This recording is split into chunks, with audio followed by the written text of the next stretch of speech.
Tout comme Evelyn, la naissance ou plutôt la création de Nocturne date de la guerre runique de Runeterra. A l'époque, les mages qui s'affrontaient cherchaient tous les moyens de remporter la victoire, peu importe les risques que comportait la magie qu'ils utilisaient. Et c'est dans cette optique qu'a été créée la magie des ombres. Ceux qui l'utilisaient pouvaient quitter leur enveloppe charnelle pour se rendre dans le royaume spirituel et s'affronter dans des paysages formés par leurs émotions et leur subconscient. Ils pouvaient également invoquer des êtres éthérés pour se battre à leur place ou assassiner leurs ennemis. C'est la même magie qu'utilisent aujourd'hui Zed et Kain. Une magie qui a été interdite et cachée pendant des siècles après la guerre runique à cause des dangers qui l'accompagnent. En effet, à force d'utiliser la magie des ombres, les mortels commençaient à être corrompus par la pénombre. Elle sapait leur morale et infectait leurs rêves. Certains ont été rendus tellement fous qu'ils s'en prenaient à leurs propres amis ou leur famille. C'est de là qu'est née Nocturne, une créature des ténèbres avec une volonté propre. Un démon qui se nourrit des plus horribles cauchemars des mortels. Nocturne n'est donc pas un des démons primordiaux, mais il reste tout de même très puissant, capable d'utiliser la magie des ombres à sa guise. Il s'est attaqué aux mages qui pénétraient dans le royaume spirituel, les massacrant un par un, prenant doucement goût à les traquer, savourant l'angoisse et la peur qu'il arrivait à leur faire subir. Bientôt, plus personne n'osait pénétrer dans son domaine, et avec la fin des guerres runiques, l'utilisation de la magie des ombres a été interdite, voire punie de mort. Nocturne ne pouvait pas se manifester sur le plan matériel, et il est donc resté enfermé dans le monde spirituel pendant des siècles, affamé par le manque de proie. Les seules fois où il arrivait à se nourrir, c'est quand il captait l'esprit de mortels endormis. Il était attiré par des courants magiques vers la frontière entre les royaumes, là où les rêves paisibles peuvent devenir des cauchemars. Et petit à petit, il a trouvé le moyen de se libérer du royaume spirituel et enfin se manifester dans le monde matériel. Il a pris la forme d'une ombre sans visage, avec des yeux brûlants de lumière froide et des lames mortelles qui prolongeaient ses bras. Il a commencé à terroriser les différentes régions de Runeterra jusqu'au jour où Phocian Crownguard, l'arrière-grand-père de Lux et Garen, l'a affronté. Dans leur bataille, Phocian s'est sacrifié pour tuer Nocturne en plongeant sa lame démacienne jusqu'au cœur du démon.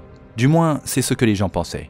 En réalité, Nocturne n'était pas mort, seulement endormi, en repos pendant des années, enfermé dans la tombe de Phocian dans la forêt à côté de Fosmont, attendant le bon moment pour réapparaître. Ce moment est venu quand le petit Lucas, le fils de la magistrate de Fosmont, s'est rendu à la tombe. C'est ce que nous raconte l'histoire Pour Demacia, une des premières histoires qui soit sortie après la refonte du lore. Lucas était un mage, et à Demacia, les mages sont détestés, chassés et exilés, rien que pour le fait qu'ils existent. Les Démaciens avaient une haine profonde envers les mages, et Lucas vivait dans la peur d'être découvert. Il s'était rendu à la tombe de Phocian, et toute l'angoisse, la tristesse et la peur du jeune garçon ont réveillé Nocturne, qui a commencé à terroriser le reste de la ville en s'infiltrant dans leurs rêves. Lux se rendait par hasard à Fosmont, pour rendre hommage à son arrière-grand-père. Avant d'arriver, elle passe une nuit au temple des Illuminateurs, où elle apprend la disparition de Lucas et se donne pour mission de le retrouver. Dans la nuit, elle endure un horrible cauchemar et se rend compte que quelque chose de très sinistre se passe dans la région. Le lendemain, en chemin pour Fosmont, elle croise Garen, accompagnée de 4 soldats du détachement Hardy. Et quand ils arrivent à la ville, c'est le chaos. Les habitants de la ville sont rassemblés sur la place publique, en colère. Un homme se fait traîner sur la plateforme des ventes aux enchères, ses habits trempés de sang et des larmes lui coulant le long du visage. La magistrate de la ville se trouve devant l'homme, qui s'appelait Aldo Dayan, et l'accuse de meurtre. Il avait tué sa femme et ses enfants dans leur lit, puis s'était rué dehors et avait démembré 3 autres habitants de la ville à la hache avant d'être arrêté. Pour seule défense, Aldo criait qu'il fallait qu'il les tue, que ce n'était pas eux, que c'était des monstres, des ténèbres, uniquement des ténèbres sous une peau humaine, et qu'il devait les tuer. La magistrate lui demande alors s'il avait également tué son fils Lucas simplement parce qu'il était différent. Et Lux comprend alors que Lucas était un mage, caché par sa mère du reste de la ville, tout comme elle avait dû se cacher toute sa vie. Elle ressent également une présence maléfique dans le corps de Aldo, mais avant qu'elle puisse en apprendre davantage, la magistrate le condamne à mort, faisant appel à Garen pour délivrer la sentence. Dans un mouvement fluide, Garen dégaine son épée et lui tranche la tête, et un souffle maléfique parcourt la foule. Lux ressent une magie sombre, et une fumée noire commence à s'élever du corps de l'homme, avant de prendre une forme monstrueuse aux longues griffes. Le spectre se lance sur la magistrate, la traversant avant de se dissiper. Et au même instant, des visions d'horreur infiltrent l'esprit de Lux. Les habitants de la ville commencent à s'effondrer les uns après les autres, et la même fumée noire s'échappe de leur corps inconscient avant de prendre forme. Des guerriers en armure, des araignées énormes, des dragons aux crocs acérés, une véritable armée d'ombres s'élevait au-dessus de la foule. Lux comprend que ce sont les pires cauchemars des habitants de Fosmont qui ont pris vie, et sait ce qu'elle doit faire pour sauver la ville.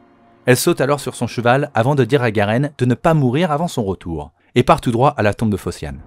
Garen et les 4 soldats du détachement Hardy se retrouvent à se battre contre l'armée de spectres invoquée par Nocturne, mais plus ils en tuaient, plus il en apparaissait.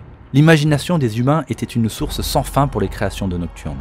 Ils se battent du mieux qu'ils peuvent, mais en réalité, ils savent qu'ils ne peuvent pas vaincre leur ennemi, seulement gagner du temps pour Lux. Quand enfin elle arrive à la tombe, Lux se retrouve face à Lucas. Nocturne avait pris possession de son corps. Il l'avait assoupi et s'était nourri de ses cauchemars. Ses larmes étaient comme de l'eau dans le désert. Elles l'ont éveillé, elles l'ont nourri. Il avait dormi si longtemps qu'il en avait oublié la saveur des souffrances mortelles. Lux essaye de réveiller Lucas en lui parlant directement, mais évidemment, ça n'a aucun effet. Dans un tout pour le tout, elle plonge en avant avec sa dague. Nocturne contre Lux, l'ombre et la lumière. Et quand la dague le touche, toute la lumière de Lux se déverse dans Lucas et illumine la forêt. Nocturne est arraché à son hôte pendant que le déferlement de magie incandescente chasse les ombres de toute la vallée. Lucas a été sauvé, et Garen aussi d'ailleurs. À l'instant où Lux a réussi à repousser Nocturne, Garen et ses hommes étaient sur le point d'être submergés par les créatures sombres du démon, mais ils ont disparu en même temps que leur créateur. Lux avait banni Nocturne des lieux, mais évidemment, il n'était pas mort. Non, tant que la peur subsistera à Runeterra, Nocturne saura se nourrir des cauchemars qui l'accompagnent. Faites de beaux rêves, et abonnez-vous.